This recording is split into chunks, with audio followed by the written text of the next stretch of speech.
Et salut, j'espère que vous allez bien. Alors voilà, vous avez vu la vignette, vous connaissez le thème. Mais avant, je vous invite à regarder tous ces extraits vidéo et je vous retrouve ensuite. Comme on peut le voir, on appelle beaucoup de personnes. Pour rappel, nous sommes là ici réunis pour lutter contre la christianophobie, que ce soit en France ou dans le monde, pour lutter également contre toutes les persécutions des chrétiens.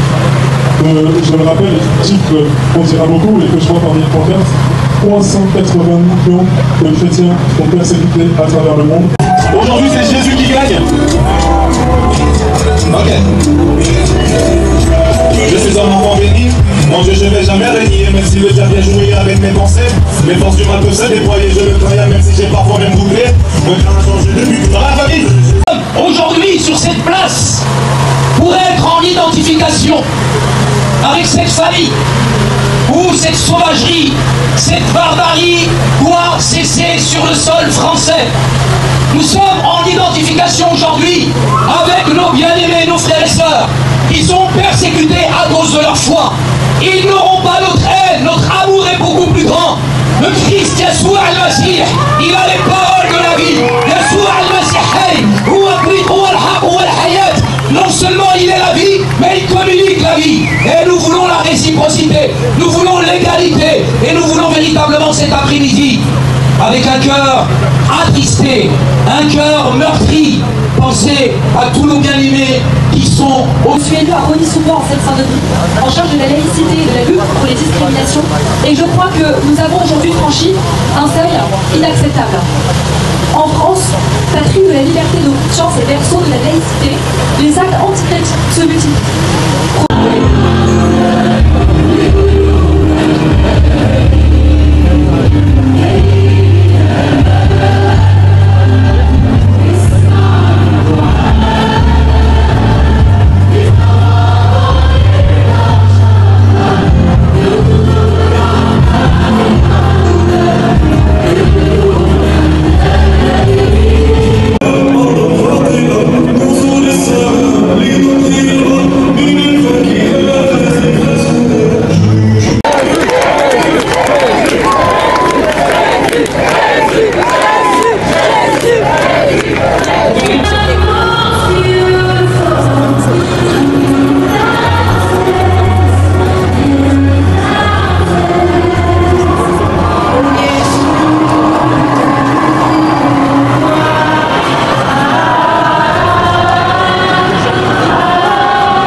Et voilà, vous avez vu. Alors avant d'aller plus loin, je vous invite, si ce n'est pas le cas, à vous abonner, à laisser un pouce et à la fin de la vidéo, à laisser un commentaire et surtout à partager cette vidéo si mon message vous semble pertinent. Vous voyez, ce week-end se sont réunis des centaines de chrétiens à Paris pour manifester contre la christianophobie. C'est un nouveau terme et je pense que c'est un terme qui s'aligne à toutes les phobies actuelles dont on entend tout le temps parler, islamophobie, homophobie, grossophobie, etc., etc., etc. Il y en a plein.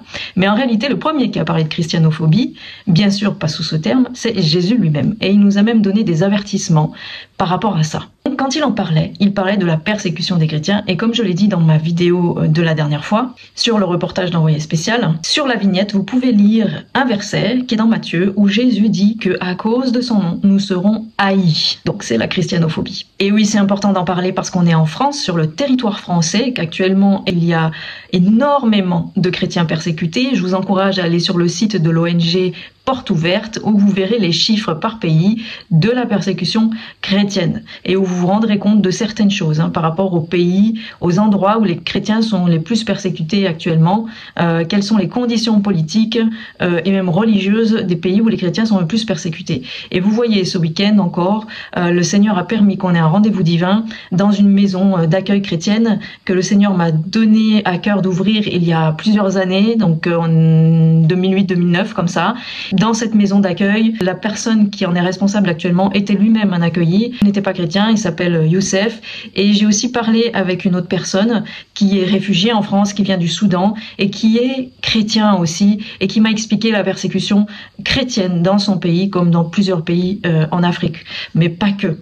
Ce week-end encore, nous avons été dans une église. Le pasteur qui prêchait à ce moment-là est un missionnaire qui actuellement fait beaucoup de choses à Cuba et il nous a partagé ce qui se passe aussi à Cuba et en Amérique du Sud pour les chrétiens de l'ordre de la christianophobie. Ça me semblait important, les amis, de faire cette vidéo pour plusieurs raisons. On est dans des temps, vous l'avez compris si vous avez regardé toutes mes dernières vidéos, qui deviennent décisifs par rapport à la foi chrétienne sur le territoire français. Parce que encore jusqu'à il y a peu, on pouvait dire que la christianophobie, la persécution des chrétiens, avait plutôt lieu dans d'autres endroits qu'en Occident, etc., etc. Et maintenant, ça commence à vraiment toucher l'Occident. Alors, comme on peut le voir, ça commence par des lois. C'est des lois qui sont mises en place, qui vont à l'encontre du message de la Bible, à l'encontre des valeurs chrétiennes. Mais comme l'a si bien dit le pasteur Samuel Peter Schmidt, nous ne nous tairons pas. Nous ne nous tairons pas. Encore une fois, inlassablement, nous ne nous tairons pas.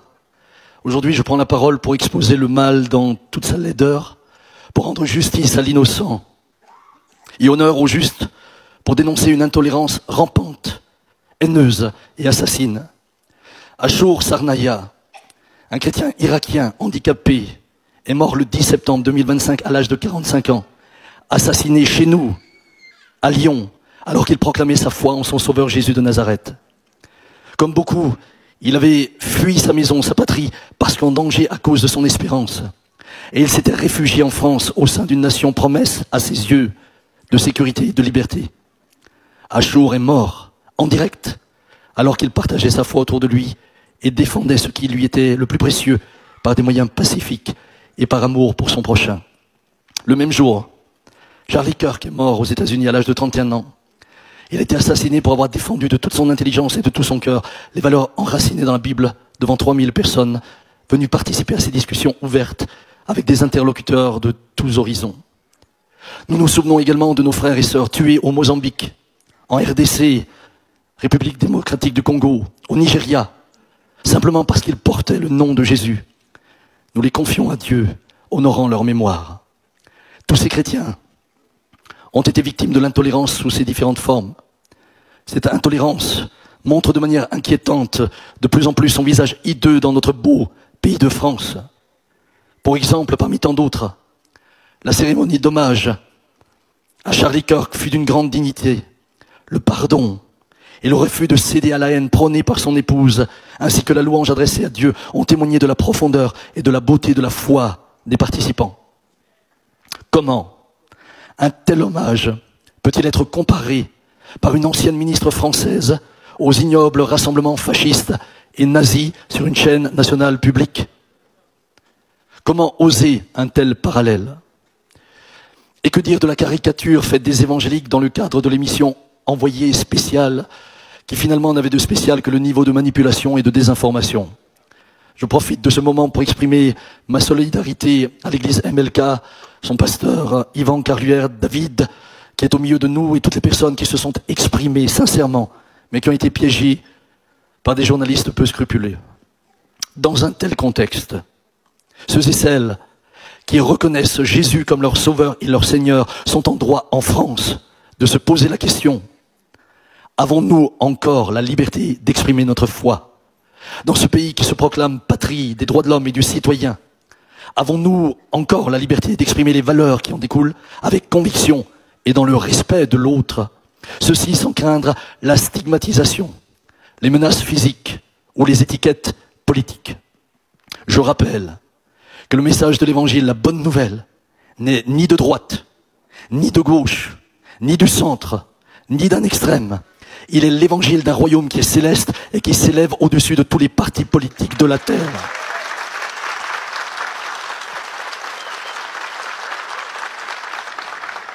Il s'adresse à tous les hommes et toutes les femmes de toutes les nations et de tous les temps. Il n'a pas de visée politique, mais est uniquement un message d'amour pour le salut éternel de tous les humains. C'est pourquoi nous ne céderons pas à la peur. Nous ne nous tairons pas. Parce que le message d'amour porté par les disciples de Christ est plus grand, plus beau et plus fort que la réponse haineuse de ceux qui espèrent le réduire en silence. Nous ne nous tairons pas parce que ni la mort, ni la vie, ni les anges, ni les dominations, ni le présent, ni l'avenir, ni les puissances, ni ce qui est en haut, ni ce qui est en bas, ni aucune autre créature ne pourra nous séparer de l'amour de Dieu manifesté en Jésus-Christ, notre Seigneur. Ce n'est pas parce que le Seigneur nous l'a annoncé que nous devons nous taire. Bien sûr que non, tant que nous avons la possibilité de le faire, il faut en parler. À partir du moment où la foi chrétienne commence à être associée à des termes fascistes, extrémistes, intégristes et tous les autres qui sont sortis sur les médias français ces derniers jours, alors oui, nous devons en parler. D'autant plus que Lise Lucet et son équipe ont essayé de stigmatiser le protestantisme évangélique, alors que toutes les valeurs qui sont décriées dans ce reportage sont des valeurs communes à toutes les dénominations chrétiennes. Ce qui est décrié ici, plus que le protestantisme évangélique, c'est le christianisme dans son ensemble. Et d'ailleurs, on a pu voir au travers des personnes qui ont réagi après le reportage, y compris Yvan Carluère, d'autres personnes qui étaient citées ou qui étaient dans ce reportage, d'autres personnes qui ont été contactées par la journaliste qui parle en voix off dans le reportage, que il y a un problème quelque part. Donc oui, nous ne devons absolument pas nous taire. Il y a énormément de manipulation et le message qui est lancé, qui ne fonctionnera pas, c'est que les chrétiens sont dangereux. Et en fait, là où il faut se réjouir, les amis, et c'est ce que j'ai déjà dit dans mes dernières vidéos, c'est que ce ne sont pas les médias français qui ont peur de nous. C'est le camp adverse. Si les chrétiens font peur aujourd'hui, c'est que le message de Christ est toujours actuel et toujours aussi puissant et qu'il fait trembler le camp adverse. Et ça, c'est sûr et certain. Alors, nous ne devons pas lâcher. Ce que je vous dirais, c'est de ne pas rentrer dans le jeu de la division.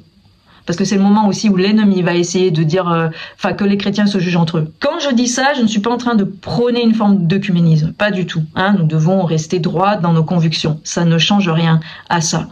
Mais ce qui fait trembler, c'est le nom de Jésus. Et contrairement aux attentes de ces journalistes, je suis convaincue d'une chose, c'est que après ce reportage, il y a encore plus de personnes qui vont franchir les portes des églises pour connaître le message de Christ et pour connaître Christ lui-même. Ça, c'est certain. Alors, je voulais répondre à cette question parce que j'ai vu plusieurs collègues et amis et frères et sœurs dans la foi dire que Yvan Carluère et les autres n'auraient jamais dû accepter l'invitation d'envoyé spécial parce que c'était forcément un piège d'avance et donc ils auraient pas dû. Moi-même, je me suis posé la question et en fait, je suis pas d'accord avec ça et je voulais quand même le dire. Pour deux raisons. La première, c'est que je me dis, si ils avaient dit non à l'invitation, alors ça aurait donné un argument supplémentaire aux médias pour dire que nous sommes sectaires, que nous sommes fermés, etc., etc. Et je pense qu'il y aurait eu des caméras cachées. C'est certain. D'ailleurs, il y en a une dans le reportage d'Envoyé spécial.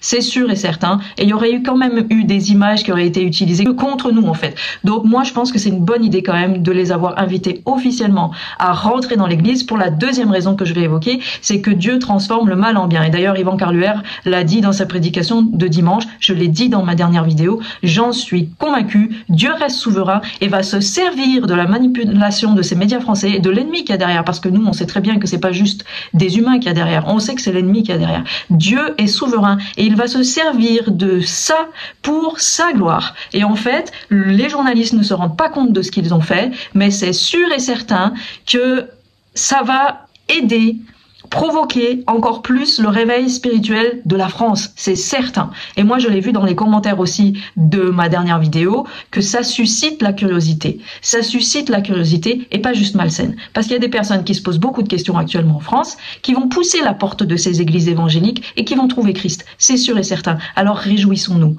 Réjouissons-nous. C'est une très bonne nouvelle en réalité. Yvan Carluère et les autres ont bien fait d'accepter cette invitation. Et ça, j'en suis convaincue. Ça va faire grandir le corps de Christ. Ça va permettre l'extension du royaume de Dieu, c'est sûr et certain. J'en suis convaincue. C'est toujours pareil. Il vous suffit de lire la Bible. À chaque fois qu'on est dans une crise où on se dit que l'ennemi nous piège, qu'il vient contre nous, pas juste pour nous insulter, nous moquer, nous faire du mal, etc., mais pour empêcher que l'œuvre de Dieu continue, alors c'est l'inverse qu'il se produit. Il suffit de lire la Bible pour s'en rendre compte. C'est l'inverse qu'il se produit. Il suffit de voir aujourd'hui les églises persécutées à travers le monde pour voir que c'est l'endroit où l'église grandit le plus, où le message de Christ va le plus possible dans tous les recoins, où le nombre d'âmes qui viennent à Christ, pas qui sont en train de se convertir à une religion, mais qui viennent à Jésus-Christ est le plus grand. en réalité. Donc oui, ils ont bien fait d'accepter cette invitation. Et d'ailleurs, je vous laisse regarder ce qu'Yvan Carluère a dit à la fin de sa prédication sur déjà ce qui s'est passé avec des membres du gouvernement, des ex-politiques, sa mairie, etc., etc. Et vous comprendrez que oui, c'est juste un signe, un soubresaut, si vous voulez, de la gloire de Dieu qui vient sur le territoire français. Donc oui, ils ont bien fait d'accepter l'invitation. C'est une bonne naïveté en réalité. Et j'ai presque envie de dire que oui, le corps de Christ doit d'une certaine manière, dans le bon sens du terme, rester naïf, parce que Jésus a dit que le royaume des cieux ressemble à ceux qui sont comme les enfants. Et on doit rester comme des enfants. Et c'est un commandement de ne jamais suspecter le mal. Même si nous devons être prudents, même si nous devons être malins, nous ne devons jamais suspecter le mal. Et surtout, nous devons toujours nous appuyer sur ce que Dieu dit, sur le fait qu'il est souverain, et marcher selon sa parole. Pourquoi je dis ça? Parce qu'on doit se préparer à la persécution. On ne doit pas se préparer à contourner les lois qui sont en train d'être mises en place en France ou depuis quelques années, qui sont déjà en place et qui vont contre le message biblique. Parce que si on se dit qu'on doit arrêter de prêcher la vérité avec ou sans caméra parce qu'on est des hors-la-loi, alors on n'a rien compris. Bien sûr que les sous-entendus étaient que de nous dire que nous sommes des hors-la-loi parce que nous prêchons des choses qui vont à l'encontre des lois actuelles qui sont mises en place en France et qui sont encore discutées et réfléchies et qui sont déjà mises en place. C'est évident. Et ça va être de pire en pire. Alors qu'est-ce qu'on doit faire? Encore une fois, revenons à la Bible. Revenons à nos exemples. Qu'ont-ils fait? Et vous voyez ce week-end, et je vais être très rapide, quand on a été dans cette église où il y avait un pasteur missionnaire qui actuellement va à Cuba, il y a une grosse persécution des chrétiens qui s'intensifie. Les églises doivent rester ouvertes, c'est-à-dire les portes et les fenêtres doivent rester ouvertes pour que la police entende ce qui se dit dans les bâtiments, pour pouvoir intervenir si jamais les prédicateurs, les pasteurs disent des choses qui vont à l'encontre des lois de Cuba. Eh bien, vous savez quoi? Ce pasteur missionnaire a donné le témoignage d'un autre pasteur cubain qui justement a été interpellé par un policier qui est rentré dans son église et qui lui a dit « Vous savez, monsieur, je peux vous mettre en prison parce que ce que vous prêchez, c'est hors la loi. Ça va contre la loi. » Vous savez ce qu'a répondu ce pasteur? Il a dit une chose qui est vraiment importante et qui rappelle ce que Jésus a dit. « Faites votre travail. Moi, je continuerai à faire le mien. » Autrement dit, si votre loi dit, la loi de ce monde, encore une fois, à laquelle nous ne devons pas nous soumettre, si elle vient à l'encontre de la loi de Dieu, nous ne devons jamais nous y soumettre. En aucun cas, peu importe ce que ça nous coûte. Voilà ce que ce pasteur a répondu. Faites votre travail. Je continuerai à faire le mien. Autrement dit, si vous devez m'emprisonner parce que je suis hors la loi, allez-y. Vous ne m'empêcherez jamais de prêcher la vérité. Et Jésus a dit que la vérité rend libre. Alors oui, Samuel Peter Schmidt a raison. Nous ne nous tairons pas. Peu importe ce que vous dites de nous. Je ne vais pas revenir sur ce que j'ai déjà dit sur la dernière vidéo. C'est évident qu'on commence à évoluer dans une société qui va contre les valeurs chrétiennes, contre le message de la Bible. Parce que, messieurs et mesdames les médias français, la chose qui vous fait trembler et sur laquelle vous avez dit que c'était extrémiste et intégriste et tout ce que vous voulez, fasciste, etc., c'est dans la Bible. Ce n'est pas une histoire d'interprétation, ce sont des choses qui sont écrites noir sur blanc. Et ce message-là, c'est le message des chrétiens. Mais comme vous le voyez, avec cette manifestation qui a eu lieu ce week-end à Paris, le message principal du christianisme, c'est l'amour et le pardon. La grâce et la vérité, petit clin d'œil à Samuel. Et ça se fera toujours de cette manière-là. Mais l'amour est toujours lié à la justice et à la vérité, l'amour de Dieu. Il n'est jamais lié à une tolérance par rapport à quelque chose que Dieu n'aime pas et n'aimera jamais. Dieu aime les humains, mais Dieu est saint. Et il est souverain. Alors qu'on y croit ou non, ça ne change rien au fait. Le message de Christ, que l'Église doit prêcher, parce que c'est le rôle de l'Église, quelle que soit sa dénomination, ne s'éteindra jamais, peu importe ce qui sera fait contre nous. On en a la preuve avec les chrétiens qui actuellement sont persécutés et tués à cause de leur foi. Ça ne fera jamais taire le nom de Jésus-Christ. La Bible dit que si même nous taisons, les pierres crieront le nom de Jésus-Christ. Alors je termine en disant dans cette vidéo que nous devons nous préparer à la persécution et pas attendre un enlèvement. Je le redis. Je ne dis pas que l'enlèvement n'existe pas, mais je dis que c'est un leurre et un déni de croire que nous ne souffrirons pas de manière abjecte et atroce comme nos autres frères et sœurs avant nous dans la foi et ceux qui souffrent actuellement. Nous souffrirons. Alors autant s'y préparer. Tout est fait pour que les choses soient contre nous, au point de nous comparer au fascisme et au nazisme. Est-ce que vous êtes prêts à mourir pour le nom de Jésus-Christ ou pas? Est-ce que vous êtes prêts à être considérés comme hors la loi pour la cause de Christ? Est-ce que vous êtes prêts à tout perdre pour Christ? Je vous pose ces questions, mais je me la pose à moi-même tous les jours et de plus en plus. Pour celles et ceux qui connaissent ma chaîne, vous savez que ce message n'est pas nouveau. Ça fait un moment que le Seigneur m'avertit par rapport à ça. Les temps s'accélèrent. Les temps s'accélèrent.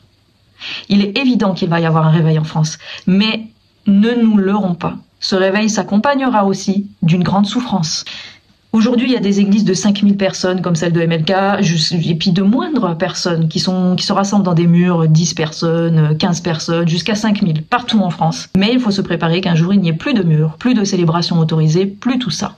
Et je pense que tous les pasteurs de France le savent et s'y préparent, et préparent les membres de leurs assemblées à cela. Alors oui, il nous faut grandir, mûrir, devenir autonomes, réellement. Et j'ai envie de vous dire comme ce pasteur cubain, occupons-nous du royaume de Dieu et laissons-les s'occuper de leur royaume, qui n'est pas de Dieu. Et ne nous taisons pas, parce que ce qu'ils cherchent à faire, c'est à nous faire peur. Au-delà du fait de nous faire passer pour des illuminés, des grands tarés, ils cherchent à nous chrétiens, à nous faire peur, à nous intimider. Nous ne devons pas nous taire. Le corps du Christ actuellement, ce n'est pas un bout de pain, c'est nous. Le Saint-Esprit se manifeste sur terre par notre biais. Et l'Église est encore sur terre actuellement. Et elle a une mission que Jésus a donnée. L'ordre était très clair. Allez, faites de toutes les nations des disciples, baptisez-les, enseignez-les, chassez les démons, guérissez les malades, ressuscitez les morts, même si ça ne vous plaît pas, chers médias français. Ce sont des choses qui arrivent. J'ai vu un commentaire qui m'a dit que mon sourire donnait envie d'en savoir plus sur le christianisme. Je peux vous dire une chose, c'est que ça, c'est une vidéo. Mais la foi, la vraie foi, implique forcément de la souffrance. Le sourire que vous voyez, c'est celui de Jésus, parce que Jésus se lève pour nous. C'est notre bannière. Le sang qui coule, notre souffrance, nos larmes, il les voit, et ça compte pour lui. Et c'est lui qui nous encourage tous les jours à nous lever. Mais ce n'est pas parce que vous voyez mon sourire que c'est moi. La lumière et le sourire que vous voyez, c'est celle de Christ. Moi, je sais qui je suis. Je sais d'où je viens. Je sais même pas où je vais. Et je connais mes souffrances. Je connais ma petitesse. Je ne me sens vraiment pas grand-chose. Alors oui, merci Seigneur, rendons gloire à Dieu qui vend Carluère et les autres et acceptez d'accueillir ces journalistes. Parce que vous allez provoquer le réveil spirituel de la France. Les églises vont se remplir en masse, et même si vous les fermez, ça n'empêchera pas le corps de Christ de grandir, la révélation de Jésus-Christ de conquérir les cœurs et de transformer les vies. Finalement, ce qu'on peut voir, c'est que plus que nous décourager et nous ridiculiser, ils ont juste permis qu'on comprenne bien qu'on est comme des lions et on va encore plus rugir et on va encore plus être fiers de notre foi, mais surtout de Jésus-Christ, parce que ça n'a rien à voir avec la religion, ni l'intégrisme ou tout ce que vous voulez. Ça a tout à voir avec une seule personne et cette personne, c'est Jésus-Christ. C'est le nom au-dessus de tout nom qui vous fait encore trembler aujourd'hui et vous n'avez pas fini de trembler, croyez-moi. Parce que oui, sachez que pour nous, ce n'est pas la foi évangélique que vous avez attaquée et ça nous fait ni chaud ni froid en fait. Personnellement, je me retrouve évidemment beaucoup plus dans les valeurs évangéliques que dans d'autres valeurs chrétiennes pour des raisons évidentes, mais pour autant, je me sens surtout disciple de Jésus-Christ. Le reste, pour moi, n'a pas tellement d'intérêt. Pour moi, ce qui compte, c'est la fidélité à la parole de Dieu, la fidélité à la parole de Jésus-Christ. Et en fait, c'est pas vraiment voire pas du tout à la foi évangélique que vous vous êtes attaqué et que vous avez diffamé.